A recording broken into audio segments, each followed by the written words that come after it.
እሺ ተመልካቾች እንዴት ናችሁ? ብሔራዊ ባንክ ባወጣው የፋይናንሻል ስቴቢሊቲ ሪፖርት የኢትዮጵያ የበጀት ጉድለት በአንድ ዓመት ውስጥ ከ4 እጥፍ በላይ ነው የቀነሰው። 2.1 በመቶ የነበረው ወደ 0.4 በመቶ ነው ዝቅ ያለው። ይሄ ጤነኛ ነው ወይ የሚለውን ዛሬ እናወራበታለን። ምክንያቱም የበጀት ጉድለት በጣም በከፍተኛ ሁኔታ ሲቀንስ በአዎንታ የሚታዩ ጉዳዮችም አሉ፣ በአሉታም የሚታዩ ኔጌቲቭም ፖዘቲቭም የሚታዩ ጉዳዮች ስላሉበት ማለት ነው። እሱን ሀሳብ ዛሬ እናወራበታለን። መጀመሪያ የበጀት ጉድለት ማለት ምን ማለት ነው? የበጀት ጉድለት ማለት መንግስት በአንድ ዓመት ውስጥ የሚሰበስበው የገቢ መጠን እና ጠቅላላ ስራዎችን ለመስራት የሚያወጣው ወጪ መካከል ያለ ልዩነት ማለት ነው። በተለይ ደግሞ የሚያወጣው ወጪ ከሚሰበስበው ያለው ልዩነት ለጠቅላላ ሀገራዊ ምርት ለጂዲፒ ይካፈልና ያለችው ፐርሰንት ጤነኛ የሚባል መጠን አለ። መጀመሪያም የኢትዮጵያ ጤነኛ ነው። ምን ይባላል መሰላችሁ? በዓለም ላይ ለማደግ ለሚፍጨረጨር ሀገር ይሄ የበጀት ጉድለት መስፋት አለበት። መንግስት ባይሰበስብ እንኳን ብዙ እያወጣ መቀጠል አለበት። ለምሳሌ በጣም ብዙ መካኒዝም ስላለው የሰበሰበውን ብቻ አያወጣም። ለምሳሌ 1 ትሪሊየን ቢሰበስብ ወጪው 1 ትሪሊየን ብቻ ሊሆን አይችልም። ሌሎች ገቢ የሚሰበስባቸው መካኒዝሞች ስላሉ ማለት ነው። ስለዚህ ወጪ ደፈር ማድረግ አለበት። ገቢ ባይሰበስብም እየደፈረ ማውጣት አለበት። ለምሳሌ አንዳንድ ሰው ብር እጁ ላይ ሳይኖረው እየተበደረ የሆነ ዕቃ ሊገዛ ይችላል፣ የሆነ ስራ ሊሰራ ይችላል። እንደሱ ማለት ነው። እና ጤነኛ የሚባለው እስከ 3 ከመቶ ይመከራል። በወጪና በገቢ መካከል ያለው ልዩነት ለጠቅላላ ሀገራዊ ምርት ሲካፈል ያለው ልዩነት እስከ 3 ከመቶ ቢሆን ጤነኛ ነው ይባላል። ግን በፍጥነት ለማደግ ለሚፍጨረጨር ሀገር ደግሞ እስከ 5 ከመቶ እንኳን ቢሄድ መጥፎ አይደለም ይባላል። መጥፎ አይደለም ነው የሚባለው አማካዩ። እና የብዙ ሀገራቶች ከፍ ከፍ ያለ ነው። ለምሳሌ አሜሪካ ብናይ ከ5 እስከ 7 ከመቶ ነው። ለምሳሌ ጎረቤት ኬንያ ብንሄድ ከ5 እስከ 8 ከመቶ ነው። ግብፅም ከ6 እስከ 8 ከመቶ ነው። ለምሳሌ ቻይና 3 ከመቶ ነው። ህንድ ብንሄድ ከ5 እስከ 6.5 ከመቶ ነው። ተለቅ ያደርጋሉ። የበጀት ጉድለት ተለቅ ያለ ሲሆን ብዙ ኢንቨስት ለማድረግ ካላቸው ፍላጎት አንጻር ከፍ ያደርጋሉ። አሁን ኢትዮጵያ ውስጥ ያለው የዛሬ 5 ዓመት 2021 ላይ የነበረው ወደ 3.4 ከመቶ ነበር ልዩነቱ። 2023/24 ላይ ደግሞ ወደ 2.1 ከመቶ ሆነ። 2025 መጨረሻ ላይ በአንድ ዓመቱ 0.4 መጣ። 4 እጥፍ ቀነሰ ማለት ነው። አሁን ይሄ እንደ መጀመሪያ ደረጃ የፊስካል ፖሊሲ ማስተካከያ ሊሆን ይችላል፣ ግን በሂደት እየቀነሰ አይደለም። በሂደት መቀነስ ማለት ከ2.1 ወደ 0.4 መምጣት አይደለም። ከ2.1 ምናልባት 1 ነጥብ ምናምን ውስጥ ሊገባ ይችላል። 1 ነጥብ ምናምን ውስጥ ከቆየ በኋላ ደግሞ ከአንድ በታች ሊመጣ ይችላል። በአንዴ ከ2.1 ወደ 0.4 ሲሆን 4 እጥፍ ነው የወረደው። ይሄ ከባድ ነው። ምናልባት ስትራክቸራልም ሊሆን ይችላል። በቃ ስትራክቸራል። ምክንያቱም ልክ ከአይኤምኤፍ ጋር ሪፎርም ባደረገበት ዓመት ውስጥ ነው የበጀት ጉድለት የዚህን ያህል የወረደው። ስለዚህ ከአይኤምኤፍ ጋር ያለውም ኮሚትመንት የበጀት ጉድለትን መቀነስ ነው፣ ገቢ መጨመር ነው፣ ወጪ መቀነስ ነው። እነዚህ የበጀት ጉድለት እንዲጠብ ያደርጋሉ። ስለዚህ ሪፎርም ስላደረገ መሆን አለበት 4 እጥፍ በአንዴ የወረደው። ግን 4 እጥፍ እንዲወርድ የሚያደርጉ ምክንያቶች አሉ እና ፖዘቲቭንም ኔጌቲቭንም እናወራለን። የመጀመሪያው ዝቅ እንዲል የሚያደርገው የከፍተኛ የገቢ መጠን ጉዳይ ነው። ገቢው ምን ሆነ? ገቢ በጣም እያደገ ከመጣ በወጪና በገቢ መካከል ያለው እየጠበበ ነው የሚመጣው። የኢትዮጵያ ኢኮኖሚ በተለይ ከአይኤምኤፍ ጋር ሪፎርም ካደረገ በኋላ ከጁላይ 2024 በኋላ ይህም መረጃውም እንደሱ ነው የሚያሳየው፣ ለአንድ ዓመቱ ውስጥ ብዙ የግብር መጠኖች እና የግብር መሰረቶችን አድማሶችን በጣም አስፍቷል። የቫት የፍጆታ ግብሮች፣ የግብር መጠኖች በጣም ብዙ ግብሮች ጨምረዋል። ስለዚህ ገቢውን እያሳደገ ነው። 2018 እንኳን ግማሽ ዓመት ሪፖርት ሲቀርብ እንኳን ከ1.5 ትሪሊየን በላይ ገቢ ለመሰብሰብ ግብ ያለው ነው። ኢኮኖሚው ደግሞ አቺቭ እንደሚያደርግም ሲያቀርብ ነበር።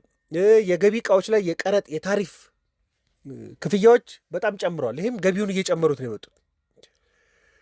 የብር መዳከምም አርቲፊሻል የሆነ ገቢን አሳድጓል። ለምሳሌ በዶላር የሚከፈሉትን አስቡ። 1 ሚሊዮን ዶላር በ50 ምናምን ብር በሚመነዘርበት ጊዜና በ100 ምናምን ብር በሚመነዘርበት ጊዜ ኖሚናል መጠኑን መጨመሩ አይቀርም። እሱም አንዱ ምክንያት ነው። ይሄ ደግሞ አይኤምኤፍም ሲመክረው የነበረው በቃ የሀገር ውስጥ የገቢ መጠን ማደግ አለበት የሚል ጫና ሲፈጥር ነበር። መንግስት በአመት አንድ እንኳን የሚሰበስበውን ግብር በአመት 4 ጊዜ ለመሰብሰብ ኮሚትመንት ውስጥ የገባው በዛ አመት ነው። የግብር መጠኖች፣ የግብር ማሻሻያዎች፣ ብዙ አዳዲስ ግብሮች ተስተውሏል። ደግሞ ግብር ለመሰብሰብ ያለውንም ኮሚትመንት በጣም ስለጨመረ እሱ አንዱ ምክንያት ሊሆን ይችላል። ሁለተኛው የፊስካል ፖሊሲ ማስተካከያዎችም አድርጓል። የመንግስት ወጪ ለመቀነስ ማለት ነው። ያው ችግሩ ከሁለቱም ጋር ነው አብሮ የሚነሳው። በኋላ የምናነሳቸው ችግሮች ገቢ ለመሰብሰብ ካለ ኮሚትመንትም ወጪ ለመቀነስም ካለ ኮሚትመንት የሚነሱ ናቸው። በጀት ቆጥቦ ለመጠቀም ምናልባት ሞክሮ ሊሆን ይችላል። ምክንያቱም በጀት መቆጠብ አለበት የሚላል ምናልባት ፕሮጀክቶች ታጥፈውም ሊሆን ይችላል። አዳዲስ መሰረተ ልማቶችን ባለመገንባትም ሊሆን ይችላል። ግን ወጪዎቹን ለመቀነስ የስራ ማስኬጃዎች የፕሮጀክት ወጪዎቹን ለመቀነስ ጥረት አድርጎ ሊሆናል። ይሄ የፊስካል ፖሊሲ ማሻሻያ ነው። ሌላ ትልቅ ያደረገው ነገር ግን ድጎማ መቀነስ ማቆም፣ ደግሞ ድጎማዎችን ምክንያታዊ ለማድረግ ሞክሯል። ኢኮኖሚ ኢቭን ከነዳጅ እንኳን የድጎማ ስርዓት ራሱን እያስወጣ ነው። ስለዚህ ወጪ ለነዳጅ ድጎማ ብሎ ያወጣ የነበረውን ወጪ እየቀነሰ ነው የመጣው ማለት ነው። ወጪን የመቀነስ ስትራቴጂ ነው። ሌሎችም ከሪፎርሙን ተከትሎ መቀነስ አለባቸው የሚለው ድጎማዎች አሉ። ደግሞ ድጎማዎችን ስትራክቸራል ለማድረግም ኢኮኖሚ ሞክሮ ሊሆን ይችላል እሱ ሲያደርግ ስለነበረ ማለት ነው። እንግዲህ የካፒታል ወጪዎችን መቀነስ ወይም ደግሞ ማዘግየትም አይነት ባህሪ ሊኖረው እንደሚችል አስባለሁ። እነዚህ የፖሊሲ ዲሲፕሊኖች ናቸው። ሁለቱን ነው እያደረገ የመጣው ኢኮኖሚ። ሁለቱም እያደረገ ስለመጣም ነው የበጀት ጉድለት የሚቀንሰው። ለምሳሌ ከብሔራዊ ባንክ አልበደርም ሲል ተጨማሪ ገንዘብ አልፈልግም እያለ ነው። ከገቢ ብቻ መጠቀም አለብኝ። ብሔራዊ ባንክ በተደጋጋሚ የሚያቀርበው ምንድን ነው? አንድም ብር ለመንግስት አላበደርኩም እያለ ነው። ለመንግስት አላበደርኩም ማለት ምንድን ነው? ከገቢ በላይ እንዲጠቀም እድል እየተፈጠረለት አይደለም። ይሄ የፊስካል ዲሲፕሊን የሚባለው እሱ ነው። ታዲያ ለምንድን ነው እንደ ችግር የሚነሳው? ለምንድን ነው ሌሎች ሀገራቶች ላይ ተለቅ እያለ ኢትዮጵያ ዝቅ ሲል ጤነኛ ላይሆን የሚችልበት ምክንያት አለ ወይ የሚለውን ማየት በደንብ ያስፈልጋል። እንግዲህ የኢትዮጵያ ኢኮኖሚ ለምሳሌ በቁጥር እንናገር። ይሄ ምን ማለት መሰላችሁ? ለምሳሌ የኢትዮጵያ ጠቅላላ ሀገራዊ ምርት 15 ትሪሊዮን ብር ነው ብላችሁ አስቡ። 100 ቢሊዮኑን በ150 እንኳን ቢሰላ ወደ 15 ትሪሊዮን ማለት ነው። ጉድለቱ 0.4 ከመቶ ነው ከተባለ የመንግስት ወጪ ከገቢው በ60 ቢሊዮን ብር ይበልጣል እንደማለት ነው። ልዩነቱ ሲሰላ ይሄ ጤነኛ ነው እንደማለት ነው። 0.4 ከመቶ ጤነኛ ነው። እስከ ምን ድረስ ጤነኛ ነው? እስከ 450 ቢሊዮን ብር ድረስ ጉድለት ቢከሰት ጤነኛ ነው ማለት ነው። ለምሳሌ 2 ትሪሊዮን ብር ዓመታዊ ወጪ ኖሮበት 1.55 ትሪሊዮን ብር ገቢ ቢኖረው ጤነኛ ሊባል ይችላል። እስከ 5 ከመቶ የበጀት ጉድለቱን ፈቅዶ ቢሆን ኢኮኖሚ በ3 ከመቶ እንኳን ቢሰላ ጤነኛ ነው የሚባለው እስከ 450 ቢሊዮን ለመክሰር ቢወስን ወይ ደግሞ ጉድለት እንዲከሰትበት ቢወስን። አሁን 0.4 ከተባለ ግን 60 ቢሊዮን ድረስ ጉድለት የፈቀደ ነው ማለት ነው። አሁን ይሄን ለምን ያደርጋል ካላችሁ የበጀት ጉድለቱ ዝቅ እንዲል የሚፈልገው አንደኛ ዋጋነትን መቀነስ ከመፈለግ ጋር እንደሆነ ነው ማስበው እኔ። ዋጋነትን መቀነስ በጣም ኮሚትመንት ይዟል እና ዋጋነትን መቀነስ ይፈልጋል። ዋጋነቱ ደግሞ ይነሳል ብሎ የሚያምነው ከገንዘብ ነው። ስለዚህ በመንግስት ያለውን ወጪ መቀነስ ይፈልጋል። ኢቨን የግል ሴክተር እንኳን ገንዘብ እያገኘ ዋጋነት እንዳይባባስ የብድር ጣራ አስቀምጧል። የብድር ጣራ ብቻ አይደለም፣ የውጭ ምንዛሬ ጨረታ እንኳን በጣም ብዙ በመቶ ቢሊዮኖችን እንኳን ሰብስቧል ከገበያ ማለት።